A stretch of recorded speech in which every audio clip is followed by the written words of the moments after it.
নিরামিষ খাওয়ার দিন এলে আমরা কি রান্না করব খুঁজেই পাই না।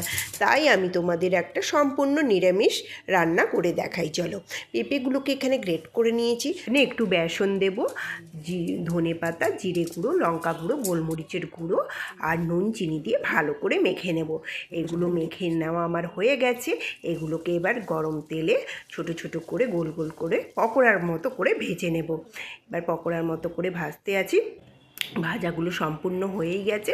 সেই তেলের মধ্যে তেজপাতা, শুকনো লঙ্কা, গোটা গরম মশলা দিয়ে, এই রান্নাটা যেহেতু পুরোই নিরামিষ তাই আমি আদা, জিরে, ধনে একসঙ্গে মিক্সড করে নিয়েছিলাম। এখানে একটু টমেটো দিলাম। টমেটোটা একটু হয়ে যাওয়ার পরে নুন আর একটু চিনি অ্যাড করব।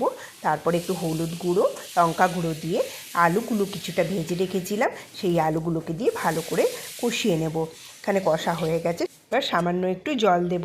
জল দেওয়া আমার হয়ে গেছে। জল দিয়ে ভালো করে ফুটিয়ে নিলাম। ফুটে গেলে আলুগুলো সেদ্ধ হয়ে গেলে ওখানে যে পকোড়াগুলো আমি বানিয়ে রেখেছিলাম সেগুলো দিলাম। সেগুলো দিয়ে কিছুক্ষণ আমি একটু ফুটিয়ে নেব। তারপরে বড়াগুলোর মধ্যে রসগুলো ঢুকে গেলে তারপরে গরম মশলা দিয়ে নামিয়ে নিলাম। নামানোর পরে ধনে পাতা দিয়ে ছড়িয়ে দিলাম।